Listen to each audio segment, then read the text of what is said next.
Le dernier rendez-vous comptant pour l'actualité, mais relayé par les canaux dans le parution du jour. C'est avec Landry Salanon, prêt à nous livrer le point de sa collecte. Landry Salanon, bonjour.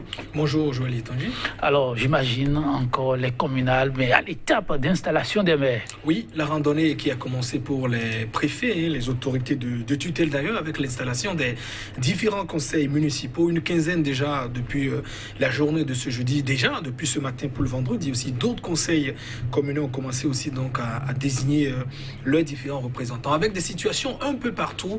On s'attardera sur le cas de Parakou, la ville de Parakou notamment, compte tenu de certains critères que nous évoquerons donc tout à l'heure.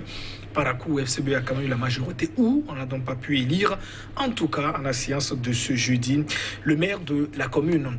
Un autre journal, notamment Matin Libre, revient également sur le taux de participation pour ces communales. 51% de Béninois se sont tout de même abstenus. Et au journal de s'interroger un peu quelle est visiblement la lecture que fait la rupture de ce taux d'abstention. Intéressant. On va donc y aller. On démarre avec quel quotidien ? Nous démarrons avec Dynamisme Info qui nous dit défaut d'unanimité autour de l'unique candidat au poste de la mairie de Parakou. Les Foscori.bn émergents révèlent, selon le journal Au Grand Jour, l'amateurisme et l'inorganisation en leur sein. Les FCBE révèlent donc au Grand Jour l'amateurisme et l'inorganisation en leur sein. Croit savoir donc en sa parution du jour. Dynamisme Info. Le journal qui nous parle aussi du blocage de l'élection des maires, cas de Zobodo, mais notamment quand le visage du candidat en lice commence donc à fatiguer, nous dit le journal. Et puis, rouverture, on précise donc le journal des lieux de culte, les pasteurs, ceux qu'on devra donc plus garder à l'œil, croit savoir donc le journal. Le matinal, nouvelle mandature des conseils communaux. Les 15 maires élus hier figurent donc dans les colonnes du journal. Le journal nous parle aussi de l'installation manquée dans 6 communes, à savoir Adjara, Ifanyi, Hueyogbe, Parakou, Matéré et la commune de Zobodomé. Image à l'appui. Le matinal nous offre un peu, en tout cas, la petite carte pour le moment, le visage des différentes communes, de quelques communes du Bénin. Et Matin Libre qui nous plonge donc dans ce scrutin, notamment le taux de participation aux élections communales. 51% de Béninois silencieux. Qu'en dit la rupture, s'interroge le journal, le quotidien qui parle aussi de la 4e mandature et pense que les premiers maires sont déjà connus. Parakou, Zobodomé, Ifanyi, le suspense reste entier, dit donc le journal. Et puis Bénin Justice, 2 notaires sont donc déposés en prison depuis hier et revêtus des lieux de culte. Quelle église pour quel chrétien, nous dit donc par ailleurs le journal, qui n'oublie pas, parlant de l'UEMOA, notamment de ses conséquences économiques, le Covid-19 a entraîné la baisse de 95% du trafic aérien dans l'espace UEMOA. Et nous bouclons avec le pays émergent qui nous parle donc de ces déclarations du porte-parole de l'USL, le grand débat sur Africa Radio. Donc Lamambalo de l'USL, citation, Patrice Talon a verrouillé le système démocratique, mais il sera surpris, dit le porte-parole de l'USL. Ce qui nous mobilise aujourd'hui, c'est d'abord la démocratie, a dit donc Lamambalo. Et puis autre titre, 4 ans de gestion de Patrice Talon, rien à se mettre sous la dent, s'exclame le journal. L'asphaltage des rues, un trompe-œil. Quid des autres projets inscrits dans le programme d'action du gouvernement, s'interroge par ailleurs Joël Tanguy, le quotidien Le Pays émergent. Vous l'avez dit, on s'arrête donc là avec le pays émergent. Alors, installation des maires, déjà 15 connus, les villes à statut particulier. On retient le souffle, le cas qui aura retenu particulièrement l'attention déjà. C'est le cas Parakou, nous rapporte Dynamisme Info. Oui, Dynamisme Info qui estime que les FCBE ont révélé au grand jour leur amateurisme et l'inorganisation en leur sein avec la situation qui s'est produite hier à Parakou. On sait qu'à l'issue de ces scrutins, le conseil communal compte 33 conseils communaux.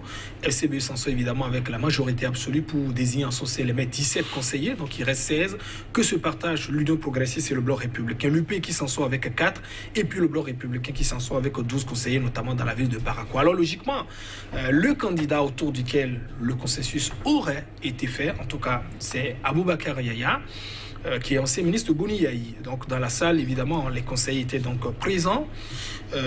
Et on constate qu'on finit, donc le préfet aussi qui se met là, on procède donc aux différents appels. Et c'est dans la salle qu'on constate que, évidemment, l'unanimité n'a pas été reconnue. Parce qu'une autre conseillère, notamment du nom de dame Alimatou Abdoulaye, qu'on connaît très bien, et qui a aussi un certain parcours en matière de conseillère aussi, s'est déclarée conseillère, candidate donc au poste de maire. Ils vont alors aux élections. Et puis à l'issue du scrutin, Aboubacar Yaya obtient évidemment, 15 voix, et puis 17 contre, c'est-à-dire 17, on suppose les 16 UP et BR, une voix de la dame qui s'en s'est ajoutée, et puis un autre qui s'est donc abstenu, une abstention qui fait donc les 33 voix.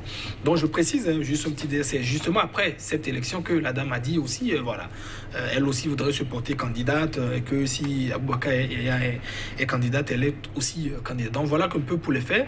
On a été obligé, le préfet, de suspendre la séance. Les conseillers FCB sont donc sortis de la salle. Évidemment, la séance a été reportée sine die. On rappelle que le code électoral prévoit 15 jours pour l'installation de ces maires. Alors le regard qu'on y porte alors, je crois que face parfois à des situations qui se présentent, c'est comme ça que j'analyse la situation, que cela relève, je ne sais pas, de stratagème. Nous sommes en politique, on usera de tout, peut-être de ruse ou je ne sais de quoi.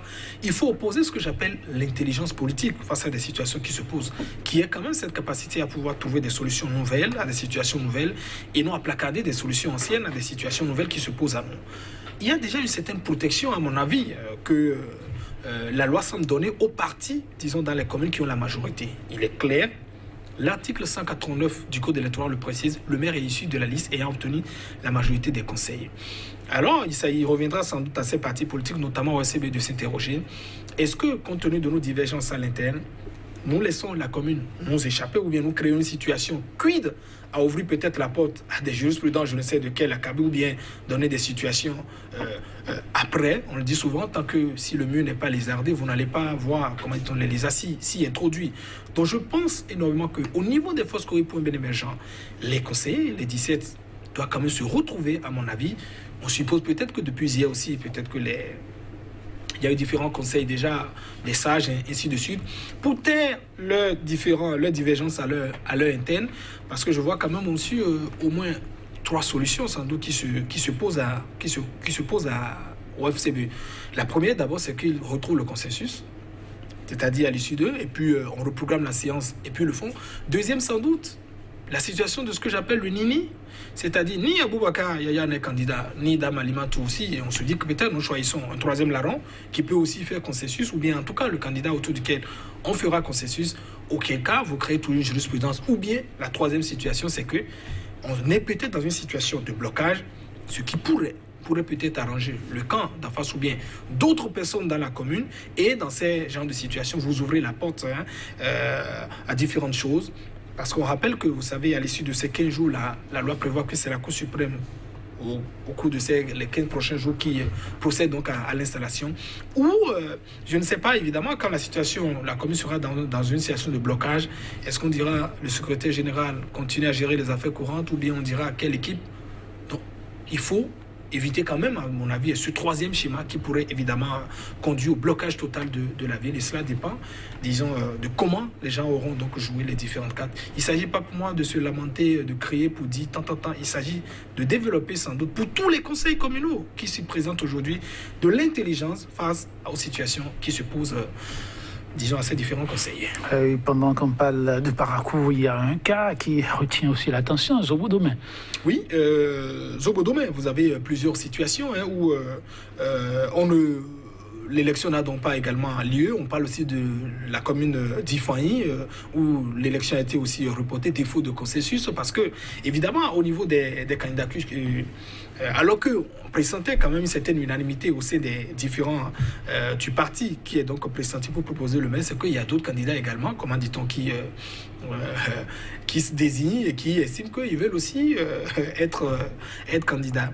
Or, si ce n'est pas que la majorité est donc totalement écrasante dans des communes, il était possible d'obtenir quand même la majorité à travers le vote pour un candidat ou deux qui sortirait, parce que, en principe, le nombre de voix, disons, des partis opposés ne compte pas dans l'élection qui doit pouvoir devenir, parce qu'il faut quand même obtenir la majorité absolue au niveau du parti qui est donc sorti en tête de cela. Donc, cela vient rappeler aussi, Joël Etondi, que l'ambiance en fin de règne de mandat n'est pas toujours la même. Ils sont plus de 1000 conseillers. Il est peut-être très bien de discipliner, comme on le dit, de mettre un truc, une centaine de personnes, peut-être 20 personnes, mais quand c'est peut-être 1000, et quand aussi on est donc à la fin de mandat, souvenez-vous de ce que je disais déjà hier, quand on pense déjà peut-être que 2021 est plié, on est totalement loin de ces situations, et on apprend déjà aussi ce matin que il y a des conseillers, par exemple dans une commune, je veux parler de la commune de Lalo par exemple, où ils donnent de procuration, et ils se présentent eux-mêmes à l'élection. Parce qu'ils se disent, mais nous ne sommes pas d'accord, par exemple, pour celui sur lequel on veut porter, par exemple, le choix. Or, vous savez, même si vous délivrez une procuration, votre présence sur les lieux annule déjà, comment dit-on, ces trucs-là. Et Patrice Talon, qui est le maître de ces deux partis politiques, doit pouvoir gérer au moins ces situations de plus de 1000 conseillers, pour moins de 70 communes, avec tout ce qui vient pour ces élections qui se préparent. Je pense que les prochains jours nous réservent aussi de belles surprises sans doute. On espère, on suit. Alors, on va s'en arrêter là et on va se retrouver lundi pour poursuivre l'aventure. Donc, merci pour la disponibilité chez téléspectateurs. Merci aussi pour la complicité. Au revoir.